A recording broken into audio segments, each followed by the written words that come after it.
this episode of the Growth Engine podcast, I'm delighted to be speaking to Ben Rhodes, the creative force behind Phoenix Group's brand revolution. Since taking the helm as brand director nearly 3 years ago, Ben has built a team from scratch, redefined the company brand identity, and launched a sonic branding initiative, garnering a broad industry acclaim. Under Ben's direction, Phoenix Group has a redefined corporate presence and established the organization as a standard bearer of purpose-driven marketing, tackling essential societal challenges head-on. Join us as we explore this transformative journey and gain insights into how Ben is forging new paths in the financial services marketing landscape. Ben, thank you for joining us today. You're brand director at Phoenix Group, but you've had a very interesting career to get to becoming brand director at Phoenix Group. Can you give us a bit of background information about how you got to this point? Sure. I've had a career in kind of several parts. So the first roughly decade, I actually spent agency side. Started off in the studio actually at a university, didn't know what I was going to do, and ended up doing some copywriting and design work. Realized that I wasn't very good at that, but I loved the atmosphere in the industry. So I decided that I would stay in advertising and marketing. And I took some advice, and they said, look, you've come in quite an unconventional route. If you want to really survive and do well here, you're going to need to specialize in something. Because you haven't come on a grad program or anything like that. Mainly TV ads. It's going to be quite hard to get to a big agency with no experience like that. So they said, specialize in financial services. No one wants to do it.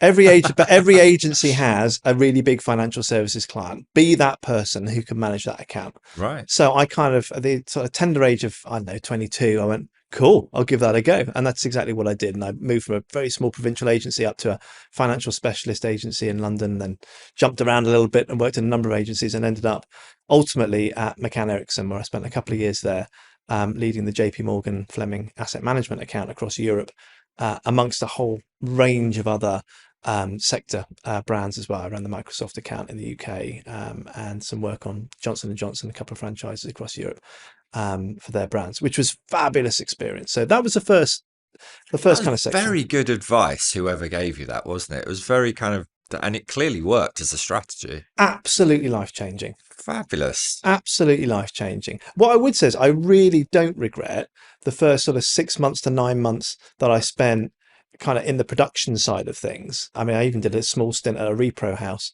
And, I've really valued understanding a bit about how you physically make stuff, and that has been hugely valuable to me. Yes. Feels like it's a bit of a grounding in the kind of craft of actually what you're doing. I'm hopeless as on the design front myself personally, but actually being in that environment was really powerful. A previous guest on the podcast, Laura Brown from M&G, talked about the T-shaped marketer, broad generic experience across the top, but very deep sector, single sector experience. I think that's what you're referring to. Yeah, I think so. And I think more broadly within, having spent, roughly a decade in agencies on a variety of different types of business, I've worked with some amazing people, and I really learned the craft of communication and brand building there, kind of, Yes. at their feet, and actually really seeing how these people do it. And I think that's, whilst marketing is much broader than just advertising, it was the way that I got into marketing. Yes. Yeah. And it's always been something that I can lean back on. And is, in terms of that T-shaped piece, it's very much the kind of the specialism that I came into before I kind of got into more kind of management and leadership roles. After McCann, where did your journey take you? Yeah, so I decided that I should go in-house, and I was approached by MasterCard to come in and rebrand what was then a payment brand, debit payment brand called Switch, which they just bought from a couple of banks, and to rebrand that to a brand called Maestro. It doesn't exist in the UK anymore, but it was MasterCard's European debit payment brand.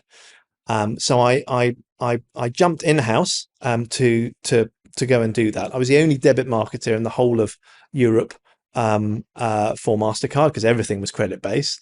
And that was a fabulous experience. It was a brilliant thing to do, and it was a lovely transition from being, because MasterCard was very kind of brand focused and very kind of advertising and activation focused. It was a real natural transition for me to kind of go into that kind of role. And after about a year of working on the debit business, I then moved across onto the credit card side of things, and ended up running the Priceless campaign and all the sponsorships in the UK, which was, absolutely fabulous, Yes. absolutely fabulous. Incredible campaign. Yeah, but it was MasterCard was really where I kind of got my commercial chops. So I think, I mean, they had some terrific marketers there. A lot of them were kind of ex Procter and Gamble from all around the world, and because it was a truly global business, you'd have people from, I don't know, Latin America coming in to be the regional head of marketing for Europe and work very closely with the guys in the States. And that's really where, I learned how to read a P&L. I learned how to kind of follow the money and work out where we should be focusing our activity on, rather than what was easy to do. Yeah. And that was a huge learning for me coming out of agency, which was just really about craft, into actually how do we really make money, Effectiveness. yeah, and effectiveness, and how do we do that, but in a very brand centric environment. So that was phenomenal. I did that about 5 years, but I reached a point. I had two young kids and a third on the way. MasterCard was very kind of global, a lot of travel involved. And to progress beyond the UK, I would either have had to have taken a regional role, or gone to work in a different geography. And that just wasn't on the Yeah. table, Yeah. for me. And so I took a bit of a punt, actually. I was approached about joining Royal Mail as their head of brand and marketing, in the run up to them having their IPO. And I just thought, well, that seems like a really brilliant job. The last public service to be, to kind of, go public, and a dusty old brand. I'll go in and kind of, spread a bit of magic dust around and see what I can rustle up. I mean, I don't know what I was thinking, if I'm honest with you. MasterCard was a very low head count global organization, huge budgets, and we outsourced loads to our agencies. This is like 2005 to 2010. So, digital was really still quite nascent. We had websites, but, there really wasn't, the kind of social media activation that you do these days. No. Facebook was around, but might have had 1 million users in the UK. It really Yeah. wasn't big. So it was very outsourced. I go to a land at Royal Mail and it's like, a team of, I don't know, 50 people or something, and a business in turnaround, not in growth. And I'd always been used to working in a high growth business with large budgets, and I'm suddenly in a turnaround environment. I'm in an environment which was very B2B as well as B2C, which I hadn't really thought about when I joined. But most of the revenue that Royal Mail makes is from businesses asking it to deliver parcels or letters, not from consumers sending things in the post. So I had to lean on a lot of what I learned in agencies. I did a lot of B2B advertising when I was in agency. So that was really interesting, and also a completely sclerotic organization, huge bureaucracy. A court of infinite appeal. You could never get anything done without speaking to about 15 different people. Really quite challenging. It wasn't about me being the cleverest person in the room.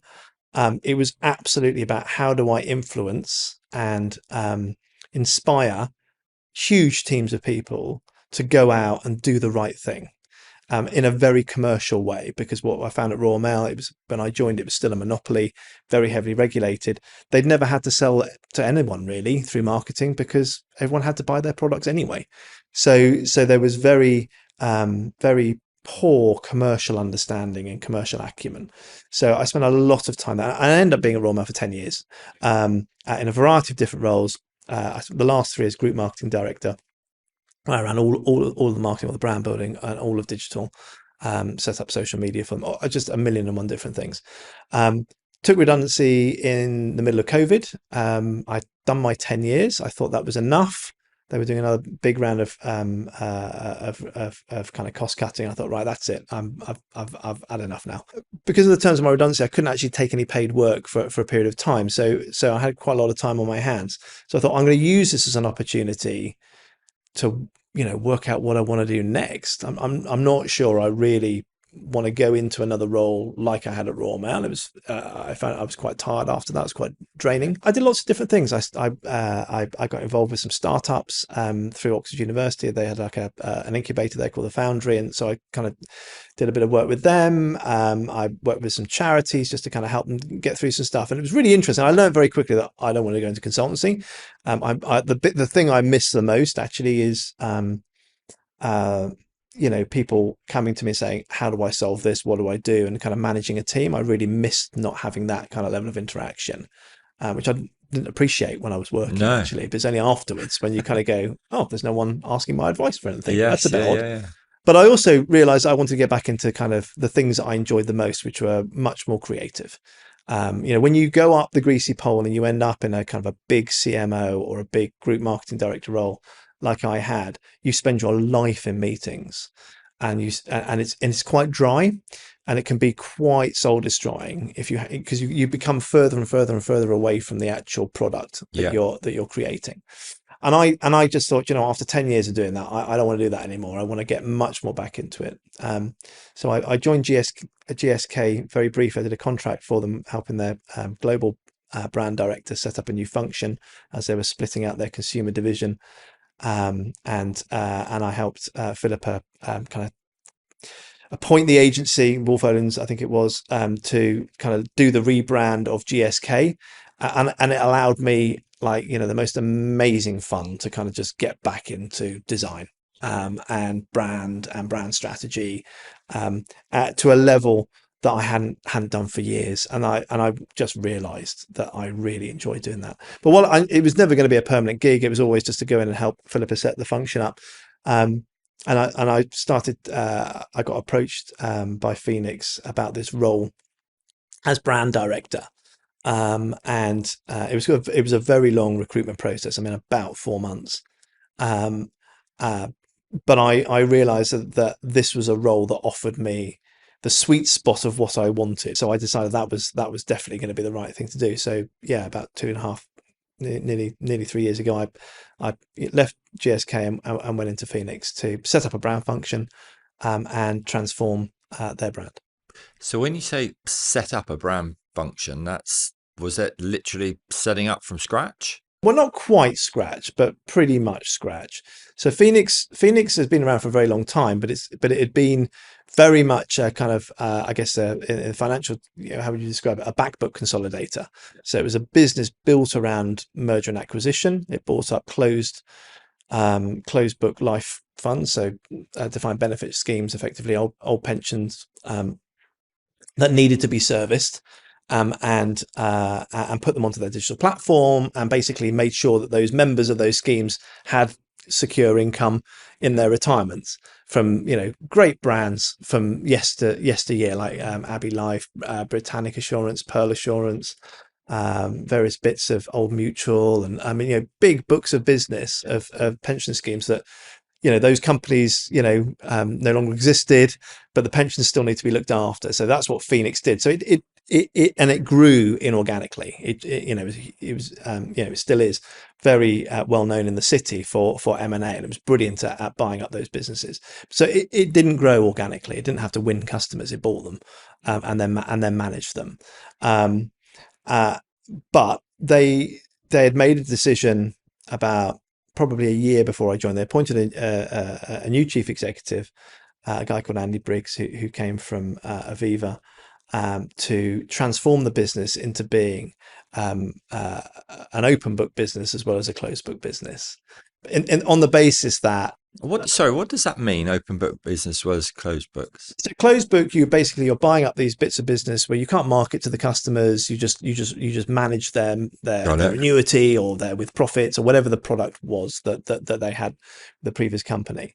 An open book business is one that wins customers, and can sell them products. So Visible in the market. yeah, in the market. Mm, And the reason why they wanted to have the open book division was because there's only so many defined benefit pension schemes that are available in market I at any see. one point in time, and it's a kind of declining market as the whole world in the UK has moved towards kind of defined contribution schemes. I see. So So when Andy came in, his mission was to kind of transform the business. And he made a number of acquisitions when he did that. He bought another very big closed book consolidating business called Reassure, from Swiss Re, and then he also bought the Standard Life brand and life business from Aberdeen, which is where Standard Life Aberdeen kind of had to do their rebrand to Aberdeen. We had the two former co-CMOs that handled that rebrand. They were a second guest on this podcast. Excellent. Yeah. Yeah.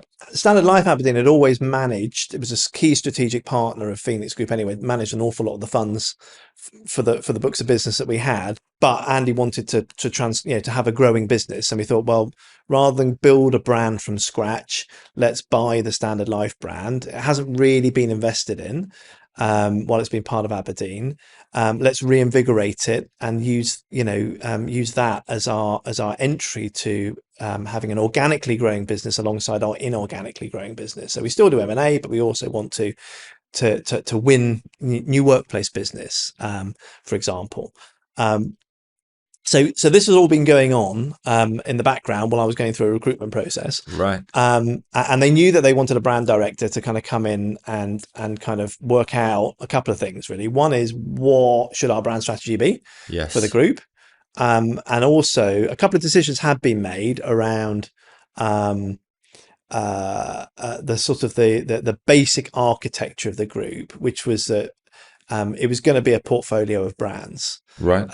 Just because we literally just bought all these brands and brought them together, there was no way we were going to be able to transition them over to one single brand anytime soon.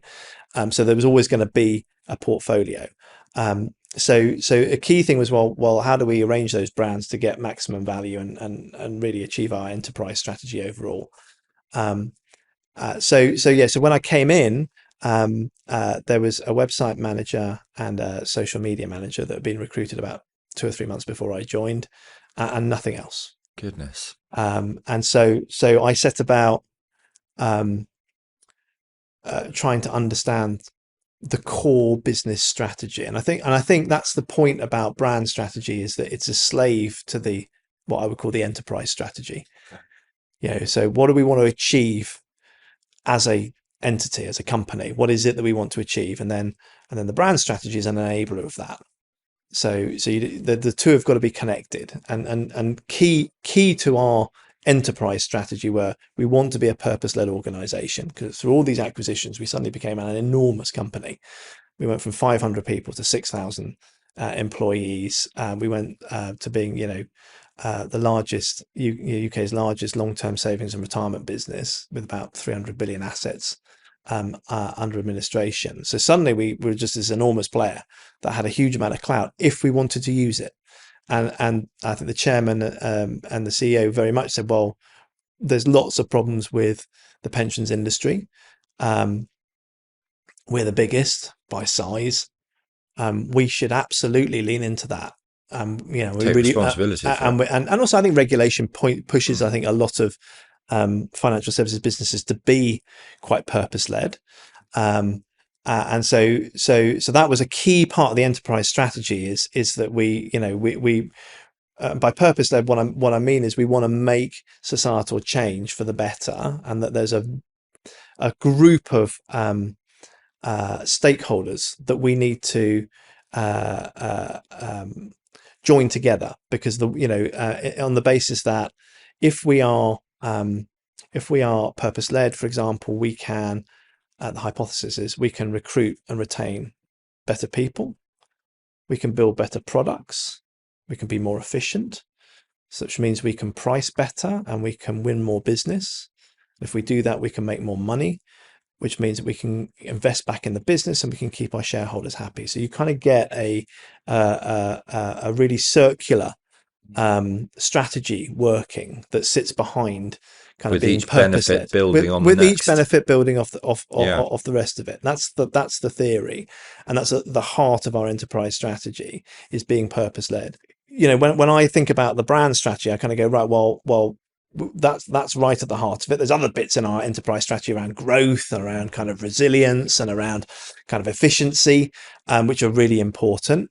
And so my brand strategy has got to kind of support all of those as well. Yes. I can't have a brand model that is inefficient. I can't have. I need a brand model that amplifies our resilience and financial strength to help us grow. And I need to have a brand strategy that supports growth as well as our inorganic growth. Those were kind of really kind of key sort of variables that you start to play with and kind of go, well, I've got all these brands now. It's about 6 of them in the group. How do I arrange them all to maximize the value and support that enterprise Bigger than strategy? the sum of the parts type of approach. It's absolutely that. Yeah. And of course, what you realize quite quickly is that the only way that's going to work is that the corporate brand needs to be a bit stronger than it is today, because Phoenix isn't a very well known brand. Even amongst corporate brands, wasn't terribly well known. So you kind of go, well, if Phoenix as the master brand embodies the purpose, embodies what the enterprise is about, and is also the voice that talks to the regulator, the voice that talks to government and kind of key influencers, they need to know who we are and what we're doing and why we're doing it. And so kind of, at that point you kind of go, right, well, then job number one is to sort out how it turns up.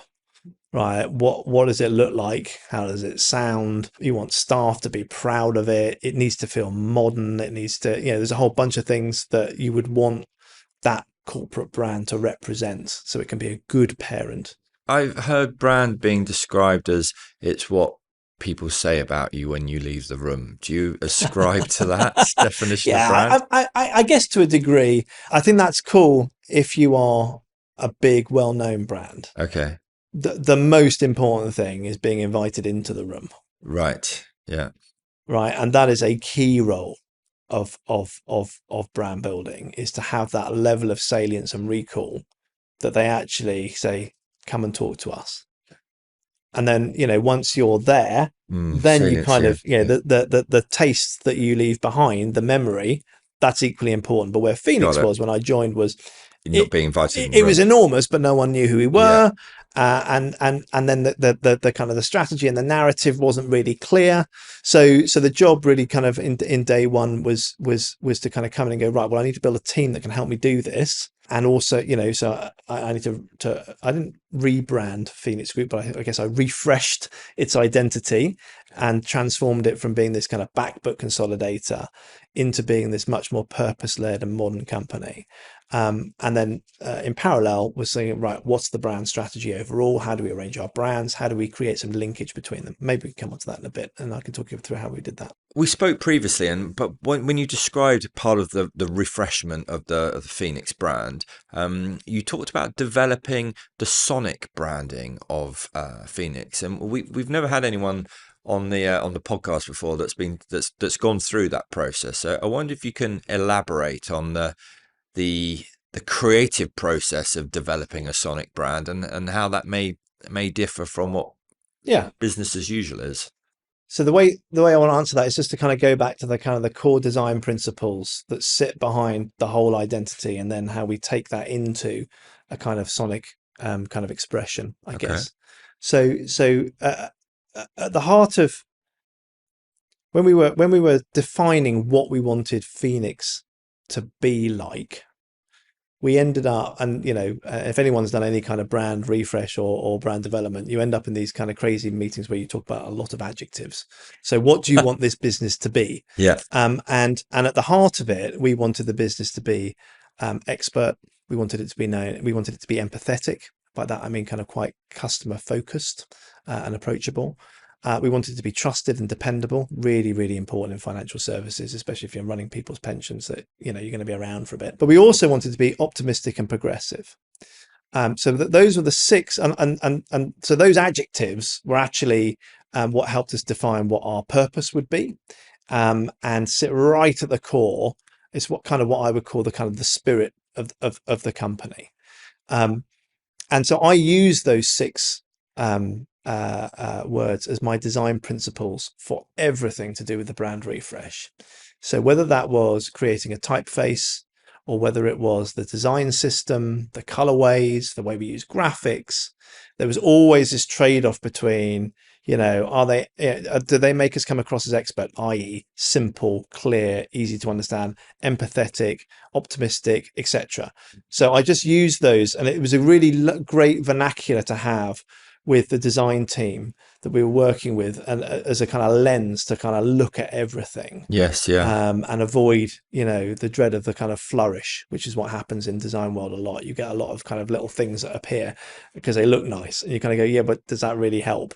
They're almost principles to keep you on the straight and narrow, really, aren't they? They're kind Yeah, of they are. parameters for you to work with it. They are, and I think, and when you're doing, I mean, I'll come to Sonics in a sec, but when you're doing kind of like, straightforward design around kind of color or shape or type, using adjectives like that is really, really, really helpful, and most people can visualize quite quickly what you mean by, you know, um, you know, having a sense of kind of trust and reliability. So, that might mean the way you shape the baseline of your type is that they are all quite solid. I know these are small things, but actually when you add it all up into a system, it really, really makes a big difference. So alongside the kind of 2D stuff, we also did some motion work as well, around how we wanted to kind of rock. We live in such an AV world now. So how do we want our logo to appear? How do we want movement to happen?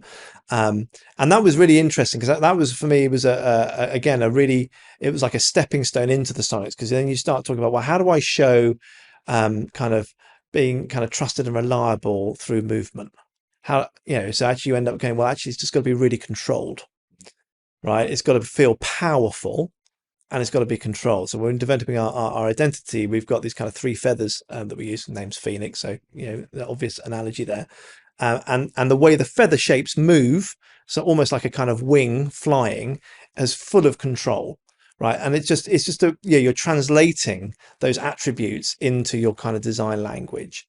So then we took that into Sonics. I mean, I think Sonics are massively important as a kind of distinctive asset, to help kind of as a shortcut cue into, oh, it's that brand. It was Is a Sonic agency you worked with? Yeah, we worked with an agency called Audity. Actually, they're based out of Germany. But they were brilliant.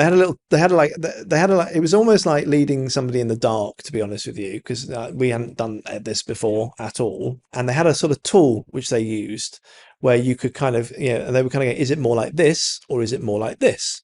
And there was like, about 50 different variations that you could kind of go through.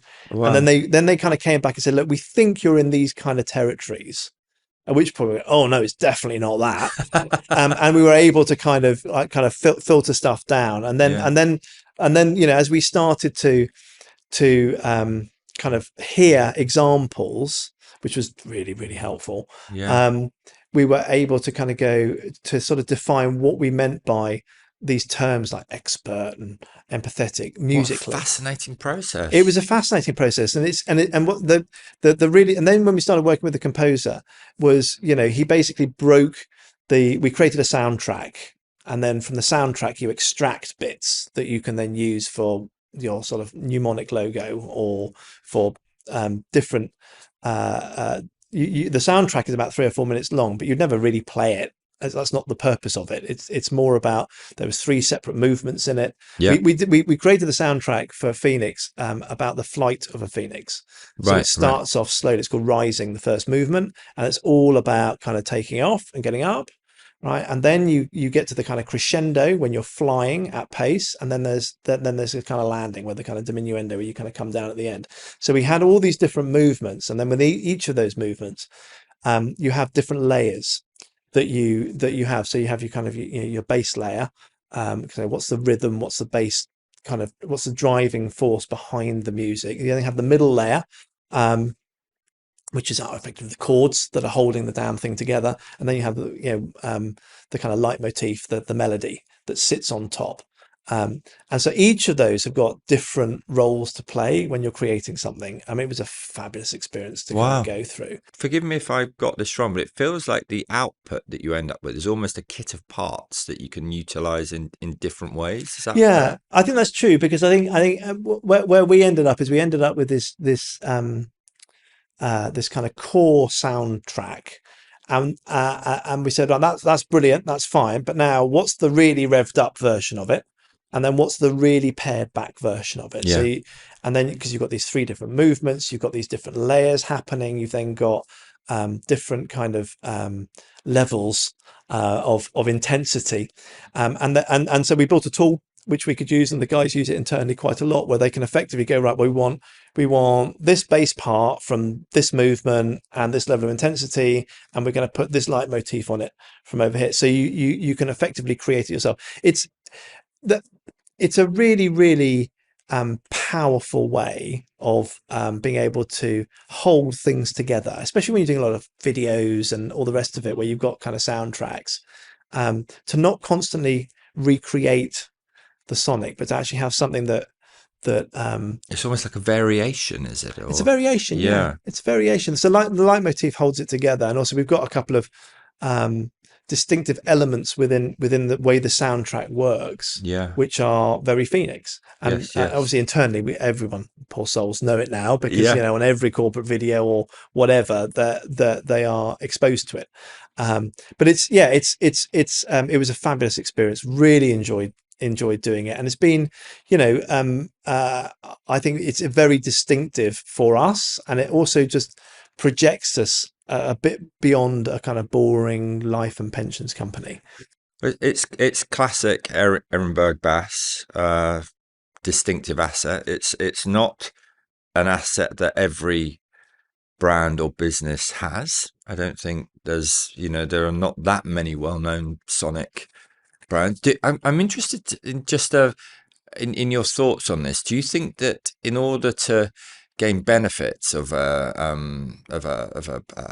sonic brand asset, that you need to be a company of a certain size, or do you think it's actually something that will start being utilized by all sorts of size Yeah, organizations? I don't think it's about size necessarily. I mean, I think you've got to have a very clear design system. You've got to know what it is you're trying to communicate, and I think the relevance comes into the channels that you're using. Yeah. So I knew from a corporate brand perspective that my Phoenix Group doesn't really exist in the real world. We don't have products. We don't have offices that people can see in the street. We haven't got shops.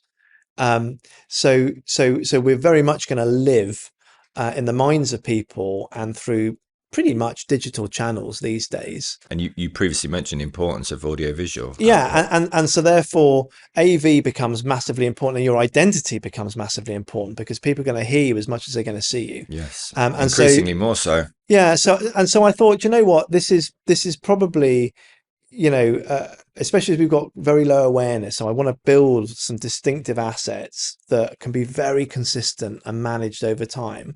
Um, and um, and I just, I figured that this was going to be a really good way of doing it. The same with motion actually as well, and kind of how we kind of rock up and appear in animations and in films and our end frames and stuff like that.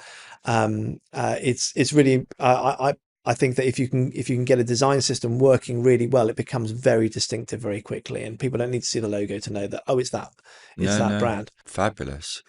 It's absolutely fascinating to it's yeah, thanks for going through that. It sounds a beautiful process to go for. Really enjoyable. One last question on that. How long approximately is start to end that you went through and that? Well, the whole rebrand, we started the work in the June, and I launched it in the March. Okay. Yeah. So about 9 months. Yeah. Um, and we built the Sonics probably over a 3 month period, I would have thought. How does that then start maneuvering into brand campaigns? And also, how does that, where it's a portfolio of individual brands, how does that also then start filtering down into the brand strategy, into Yeah, the individual brands such as Standard Life? yeah, big topics. All right. So Phoenix is the kind of the master brand, right? So we have to embody the purpose, we have to represent it, and therefore to have real impact, we have to do things, right? People remember actions, not words. So very important that we achieve change, and we are seen to be participating in, at times leading the debate around what needs to change. Um, And so from a campaigns perspective, but also for our customer brands as well, being a good parent that is the kind of composite of everything, Yes. it's really important that we do things that they can kind of go, we're part of this group that are doing these amazing things. Crudely, Yeah. that's quite That goes important. back to the bigger than the sum of the parts. Yeah, I think so. And I think in different categories, it's more important than not. So for Standard Life and our workplace business, it was really important that that you know the Standard Life team could say, look, we've been bought by Phoenix. You know, there's this huge company, really, really strong, massively committed to the industry, and they're investing X amount in our business to help us build new propositions, improve our service, all the things that didn't happen when we were part of Standard Life Aberdeen. So it was really important they accept, but that meant we had to demonstrate that we were actually doing that. And that's really where our kind of campaigning came in. And so what underpinned all of that was some proper customer insight though. So we did a whole a program of research amongst all the different stakeholder groups that Phoenix Group, the corporate brand, needed to appeal to. So whether that's the media, key influencers there, or in government and policymakers, in the city, and investors, future talent that we want to recruit into the organisation, kind of key commentators that are just out and about, what we kind of call our engaged public. So the whole IFA and financial intermediary markets that have a huge impact on our business through our brands. Was this going to speak directly to all of these different Yeah, groups? Yeah. there were about 7 different audiences that we wanted to really understand, and I went in with some qualitative first, and then we did some quant, and I wanted to understand a couple of really important things. The first thing is, when they think about a company like Phoenix, that is the largest long-term savings and retirement business in the UK, what do they expect from it? What do they want from that company? What's the most important thing that they want? And then what things could we do that would drive the highest amount of advocacy? So it's almost irrespective of Phoenix, just if you were the biggest and you were facing into that, what would you want them to do and be like? We then did a bit of kind of key driver analysis where we kind of chewed all the results of that up to create a very simple 2x2 that kind of plotted the things that are most important versus the things that drive the most amount of advocacy. And we did that for each of the audiences, and then we crashed it together to kind of create an overarching view. Hugely important piece of work to do because it just shone lights on the things that were massively important to our audiences. And some of them are really obvious. You've got to have good customer service, you've got to have decent pricing, you've got to be accessible, etc. Those things were really important. Don't drive any advocacy though. They're just table stakes. You've just got to be really good at those. So then you ask yourself the question, are we? Yeah. And what programs we need to put in place to be better at those. And then on the advocacy side, a lot of the answers, when you look at just what would drive advocacy, they kind of go, oh, you need to advertise, you need to sponsor, and you sit there and go, oh, brilliant, that sounds great. But then you kind of go, but that's not important to people. Right. So the sweet spot is the top right. What drives the most amount of advocacy and what is most important? And there was one answer in there. And the one answer is help people manage their finances through their kind of very long life that they're having. How do they plan for it? What do they do? We just launched a think tank called Phoenix Insights, which was all about longevity and the impact of longer lives on society, and in particular what that meant for the pensions and retirement business. And it's a space that, whilst a lot of competitors cover it, none of them really own it. And we thought, what, that's what we want to do. So that was important for me from a kind of brand building perspective, because if I want to be purposeful, then actually this is a massive issue. I mean, I think it's something like 17 million people adults in the UK, working age adults, are not saving enough for retirement, and certainly won't have enough money to have the kind of retirement that they are hoping to have. I think that's fairly well reported. That's there's only 40 million working age people. So, that's quite a large proportion of the population are going to have a pretty poor longer life. 1 in 3 children born today will live until they're 100. And Yeah. I think the actuaries tell me 1 in 4 15-year-olds today will live to be 120. Right. So you want to retire at 60? How much money have you got to have saved? Yeah. Or do you want to live on the state pension? Really For a difficult. long time. Really, really difficult. Yeah. Yeah. So, That's so we, presuming there is one then. so this is quite a big issue, and as the largest in the sector, I thought, well, this is the one that we need to absolutely lean into and own. Okay. So when it comes to the campaigning, so it's a long story to get Yeah. to the Yeah. No. campaign, No. but I'm so you following. so you do the work, and you kind of go, right, that is the zone that we need to play in. Yeah. It's worth saying as well, actually, net zero did kind of come up as well in terms of, and I'll come on to that in a minute because it's a slightly different audience and there's slightly different expectations around decarbonisation. But longer lives, helping people plan for it and have a better longer life was definitely the zone. Whether you're an advisor, an MP, a journalist, a customer, that was the area that you need to be in. So we started to build out our approach to that and kind of go, well, how do we campaign on this? Right? How do we do this in a way that raises awareness of the issue, but going back to my design attributes, is progressive, is optimistic. We're not going to scare people into saving more money. That isn't going to happen. They're not engaged in the category anyway. And Project Fear certainly won't help. So how do we find ways of engaging people in the fact that they're probably going to live longer? So certainly generationally, people are living longer, and that they probably haven't made enough provision in their working lives for that life that they want to have in the future. So Phoenix Insights, our think tank that we'd set up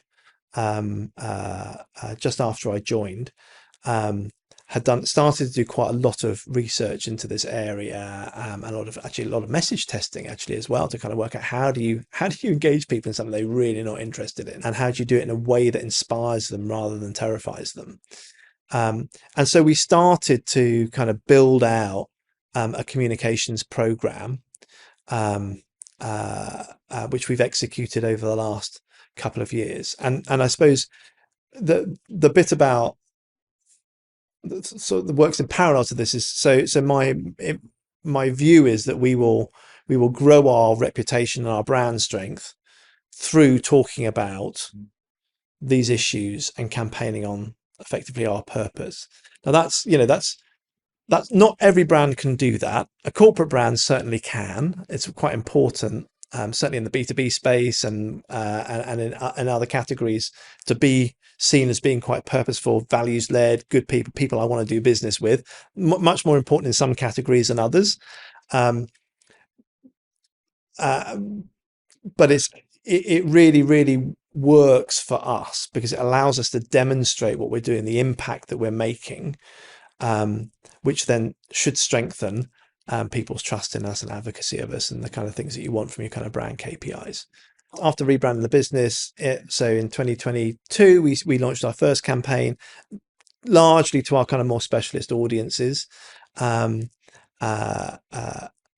which was it's called Let's Get Ready. That was the internal name for it, and that was just all about talking about how people aren't ready to retire, and actually retirement isn't really ready for them either, because nothing's set up properly. They're not engaged in it.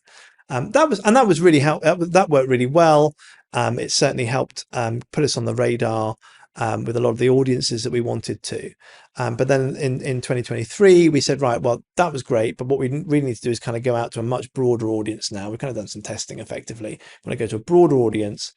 And we think we need to start having what we've kind of rather cliched called having a national conversation. We want to spark off a conversation that gets people thinking about and talking about the back end of their lives, and if they're going to live longer, what do they need to do about it? It's not a campaign to make people save more money into their pension immediately. That won't work. It's more about recognizing that we've all got our own individual agency. Yeah. Let's stop avoiding it. And there are points of time in our lives where we can make decisions that can affect the rest of our lives. And and especially in a cost of living crisis, and and food inflation is still 8%. I mean, it is really hard for people to save more money. And also the amounts of money they'd have to save if they haven't saved enough are so enormous that it's unrealistic to expect them to be able to do it. So what's Phoenix doing about it? Well, we're lobbying really hard on auto enrollment and trying to kind of get contributions changed and the rules around that changed, so more people kind of can benefit from that. And we're lobbying very hard around state pension, but also what to more to kind of savers and the man in the street is to kind of go, look, you may well be working for longer. So actually, there's some interesting things which you can do around switching careers, retraining, and just thinking about that. I've read a great book about that, about people's second career. Yeah. And it's all about a book about was, human life expectancy going to 100. Suddenly, the idea of actually going into your second career at 60 as opposed to retiring is fabulously exciting. And the truth is, it sort of happens already. It's not celebrated. Right. It's not championed. Very few people reach 65 or 67 and retire. Most people wind down. They'll do something part-time. They'll find ways of still earning a bit of cash. And when you start scratching the surface and asking people, that's exactly what you find, that they have second careers. They do different things. Surely a key audience for you, though, is the young generation, because if they started earlier, then everyone gets the benefit of compounding much, much quicker, don't they? So is that a priority for Phoenix? I think at the moment we've looked at kind of Gen X, so broadly speaking, 40-ish to kind of 60-ish. There's an awful lot of undersaving that's happened in that audience, and they've got very limited time to make a difference. I think where we can have more impact with the younger generations is actually around auto enrollment and kind of contributions, so that you're right, if they save more for longer, it will have a compound effect. But we've got a bigger tidal wave problem that's going to hit In the next nearer. 20 years. Got it. Yeah. Which I think is what we're really kind of leaning into at the moment. That makes sense. And I think, the other bit I said earlier that I mentioned a little bit about kind of decarbonisation and net zero. So the other really, so to solve the pension savings crisis, you need to have a broad awareness and get people kind of engaged in that. Damn, I need to do something about this. It's my life. I've got to work out what I'm going to do. Potentially kind of good work, better work, staying in work for a bit longer, so you either retire later or are able to save a bit more or save for longer. Really important. The other bit that's really important is that the returns on your savings are really good, and that's where decarbonisation comes in as well. And so the way we've approached net zero, and bear in mind we are the largest asset owner in the UK. I think the total assets that we own in the UK represent 5% of the total carbon load in the UK annually. So when we say we're going to reach net zero, that's 5% of the UK's total emissions. That is massive. So we are pushing very hard, and we've got we published our transition plan last year. We've got a very clear plan as to how we're doing that in stages. I think by 2030 we will have 50% reduction. So that's 2.5% of the UK's total carbon emissions.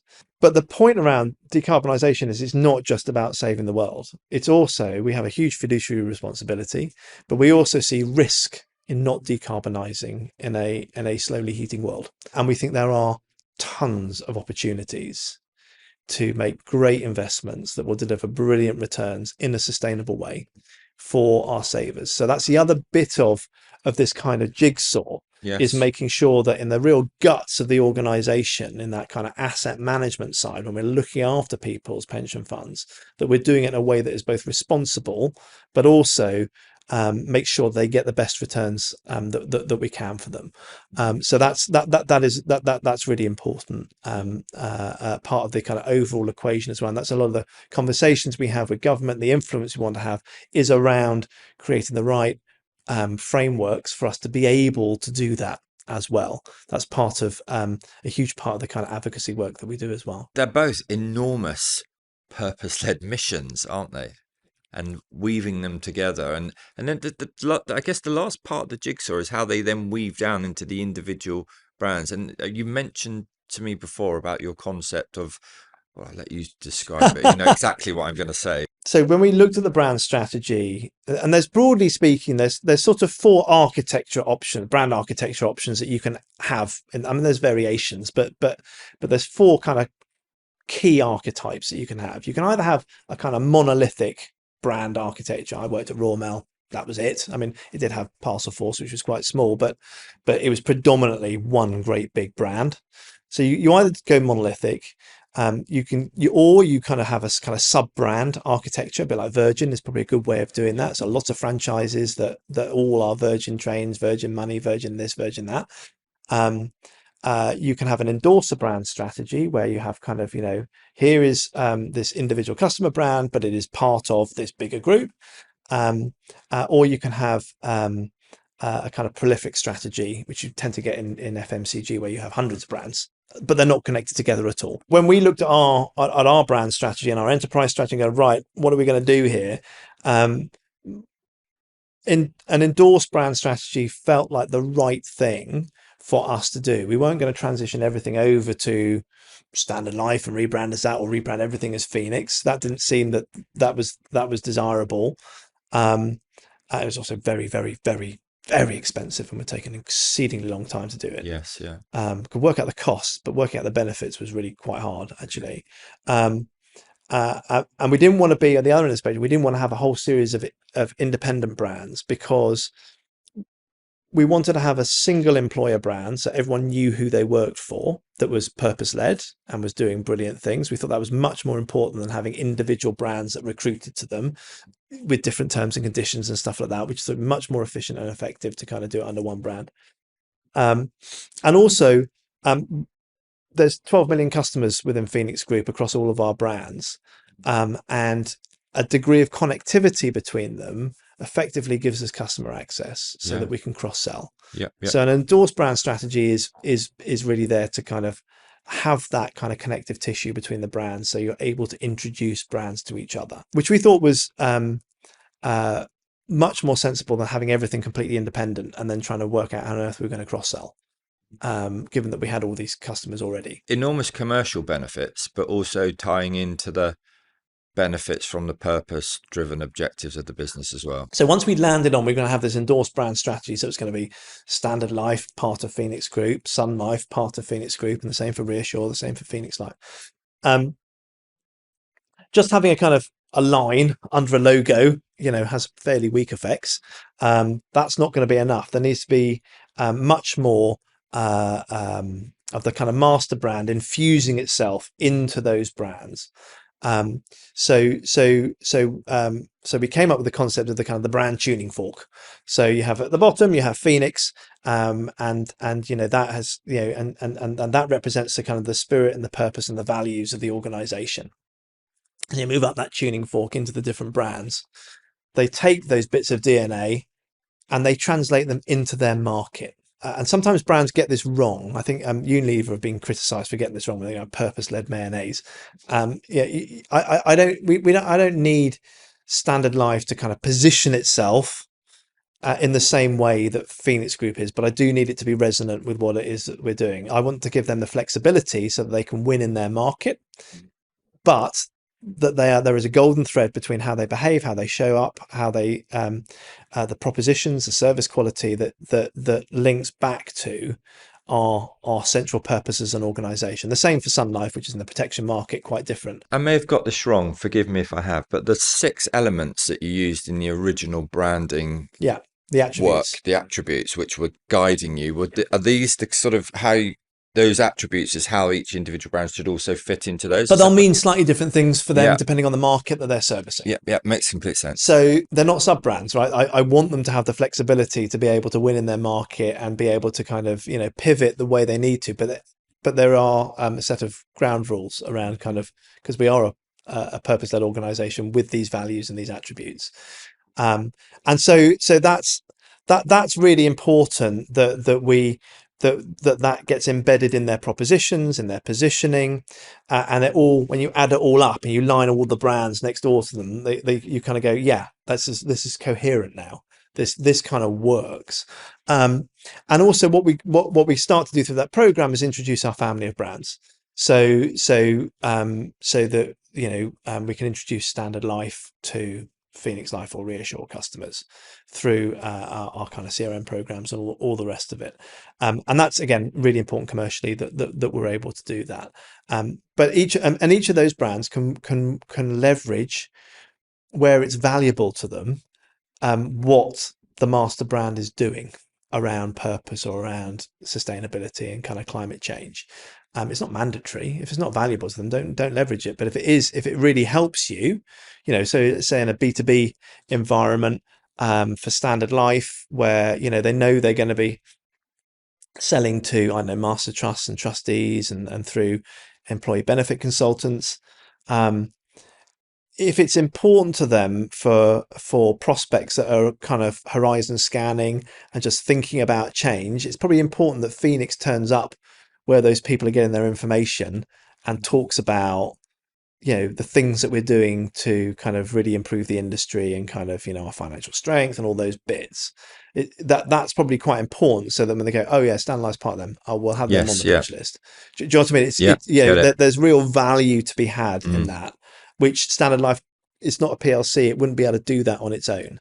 But it's important that the corporate brand turns up in those places in a complementary way. Mm-mm-mm. Fascinating. I feel like we've been given an absolute masterclass in brand strategy. And just to wrap us up, I want to just jump out slightly wider, if I may, into marketing more broadly, and then bring it back again to the audience that tunes into the podcast. So I'm keen to get, you've had a fascinating career from multitude of agencies, working with some of the largest brands in the world in financial services. I wonder if you can reflect back on your career with the aim of looking forward to see how you see the role of marketing in general evolving within financial services marketing industry. I think one of my biggest observations is that marketing a service is very different from selling a product. And I think sometimes FS marketeers forget that. It's very easy to fall into the vernacular of what a FMCG brand would do. But actually every experience, the things that we are doing are really important, because none of our products are particularly tangible. They're intangible. So the service experience, the journeys, the touch points, massively important to kind of reinforce what your brand is and how it's perceived. I think that's sometimes underestimated, but the best sort of financial services marketers absolutely get that. That is really important, because it means you've got much more of a kind of sort of, I don't know, surround sound to the brand work that you're doing. It's really about an experience, much more than it is just an ad or an app or a single customer journey. It's everything. The entirety, yeah. It's the whole way you show up. Mm-mm. And that makes it hard, because you have to be able to draw a line and say, well, there's only so much I can focus on to actually make a difference. So I think that ability to prioritize the highest value touch points and going, right, what is the experience there and how do I make it positive and memorable, is really important. And I think but this isn't a criticism of FS actually, because I think this is true for lots of other categories. We do tend to get quite product focused and not think about the overall brand experience that we want to have, because we're desperate to talk about this new product that somebody can buy that will do X, Y, and Z. That of course is important at a part of the sales cycle. It's probably not the most important thing to draw people in, though, unless they're ready to buy right now. We talked about this initially on out when we were talking about the benefits ladder, and you have a kind of feature benefits and product benefits and then emotional benefits at the top. And if you can get closer to the emotional benefits, then I guess that's more the experience that you're referring to. Yeah, I think that's right. And there was a lovely example actually. I mean, this is years ago now. I remember NatWest. They ran an ad on this actually, but they had brilliant service, which actually probably most banks do, but NatWest were the only ones to talk about it at the time, which is if you lose your bank card, you can phone up and they'll give you a one-time only code and you can go to a cash machine, you can get some money out. Right. Very Right. useful. And you think, God, that's really useful. Yeah. Yeah. I remember that. That's probably about 15 years old now. I remember that much more than I remember anything about product marketing that they've told about, because it's like a I don't know, a digital proposition. Yeah. But It's you it's it's stored it and thought, I may need that someday. and So it's just it's really powerful. Now, will yeah. that make me change my bank account? No idea. Haven't really thought about it. But the fact is, I can recall it Yeah. at a moment's notice. I can't recall anything else. I think our ability to identify and invest in experiences like that is increasingly important in a world where, frankly, all the products and the services are pretty much the same anyway. So that ability to differentiate is important. And I guess, I mean, the one thing I learned at MasterCard, which has stayed with me massively, is that at MasterCard we couldn't differentiate, right? The whole point of our of our product was it was the same as Visa and the same as American Express. You know, there's actually global rules that say it has to be the same, otherwise people are going to get very confused when they go to a point of purchase and they don't know what to do. So when you work in a world where there is no product differentiation, how do you differentiate? Well, you've got to come up with a personality, you've got to come up with an expression, you've got to come up with a bit of emotional connection. And you're going to have to really own that and reinforce it. Obviously, you know, the guys at MasterCard, you know, have absolutely done that, and they've actually turned prices into product propositions. Yeah. I mean, it's phenomenal what they've done the last 15. I mean, price has become part of culture, really, hasn't it? It's huge, but when I worked on it, it was just an advertising campaign, which we then also activated through sponsorship. So you create priceless experiences. So whether that's player mascots for, you know, kids at, you know, Champions League finals, or you know, VIP areas for customers at the Brit Awards, or whatever. But they've taken it into such, I mean, they've got like priceless restaurants now, I think, in New York. And you know, the thing they did, that amazing initiative around kind of true name.